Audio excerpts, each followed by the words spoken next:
The pandemic has disrupted education at every level this year, including the world of higher education. It's leading to changes in the way colleges and universities operate. We're beginning a special series that will explore the impact on what schools are teaching, their costs and finances, how they deal with mental health concerns, and the impact on students of color. Tonight, William Brangham begins our Rethinking College series, focusing on how the pandemic is already changing the landscape of admissions.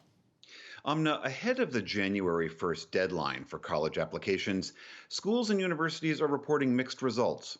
With many of the college admissions testing sites closed down during the pandemic, as many as 50% of early applications arrived without any test scores this year.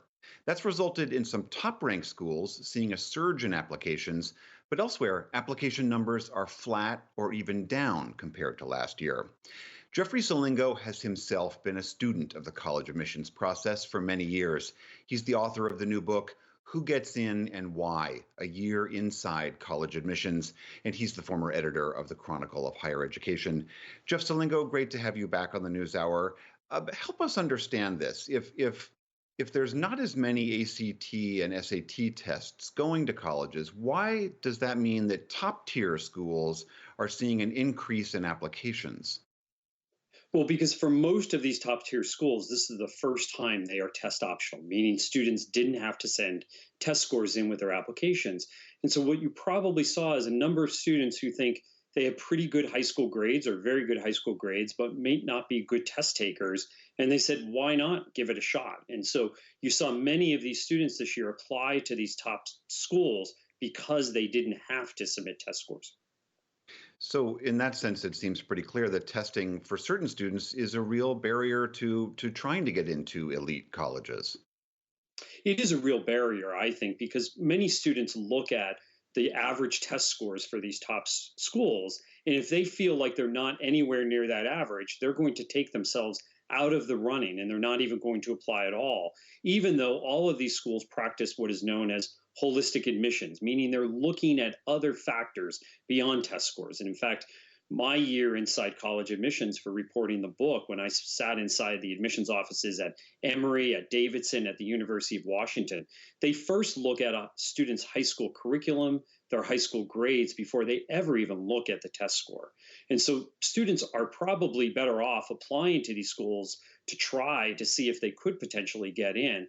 And now we're starting to see them do that because they didn't have to submit test scores. So, if that's driving a rise in applications to well-known schools, what's happening with the schools that are not quite so well known?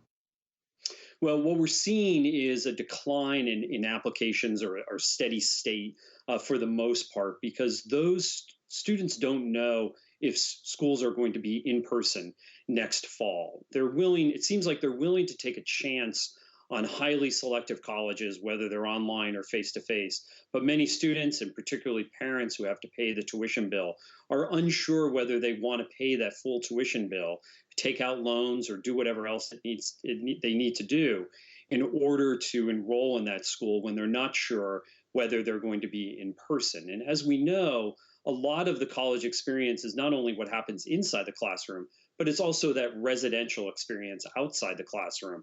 And that's essentially what many of these students are also paying for. And if they're going to be taking online classes from their high school bedroom, essentially, they don't want to necessarily do that. And so they're kind of holding out maybe until the spring to see whether these schools are going to go back in the fall and then apply at that point. It seems that's also going to exacerbate the well-known economic divide between the schools that are wealthy with big endowments and those that are not, which has again been exacerbated by the pandemic.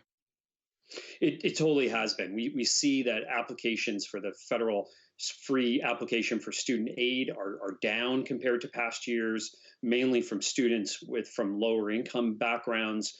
We know that undergraduate enrollment is way down, down 3% over last year, but freshman enrollment in particular down more than 13%. And most of that is coming at two-year colleges, where again, low and middle income students are more likely to go because it's close to home. They could live at home and it's less expensive. So we're starting to see the impact of COVID on those students who normally have a tough time going to college in normal times, and now are struggling to figure out a way not only how to get to college, how to enroll in college, but also how to pay for it. I mean, and again, that's certainly got to be a concern that if those kids don't go next year to college, we know the trajectory, right, is that they may never make that decision to go down the road.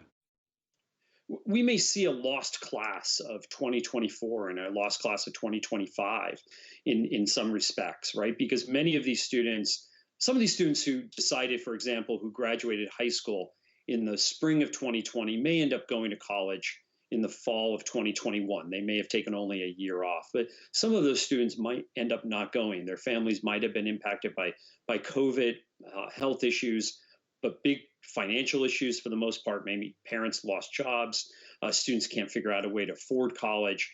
And so those are the students that I most worry about, who were probably on the edge to begin with about going to college, and now a year later may not have the resources to actually enroll. You have also reported that transfer applications are up quite a bit of kids going from one college to another, one university to another. Why has that been happening? So we're starting to see that anecdotally now, that students, two things are happening with those students. One is students are shopping for institutions they think will be face to face next fall. And so we're starting to see students express interest in colleges that have been largely face to face this year. And they think, well, if they're face to face this year, they're probably going to be face to face next year. And I don't want to go online this year. So that's one thing that's happening. The other thing is that schools have been hit pretty hard financially by the pandemic. And so you're starting to see some students trade up academically or think they could trade up academically. And so they're now, maybe they were rejected by a school a year ago. They now may think, because schools financially need more students, they think they might have a better shot of getting in next year if they transfer. So that's one reason why anecdotally I'm hearing some schools are doing better with transfer applications so far. God, it's just one more way in which this pandemic has disrupted so many aspects of our life. Jeff Selingo, author of Who Gets In and Why, a year inside the college admissions process. As always, great to have you on the NewsHour. Thanks for being here. It was great to be here. Thank you.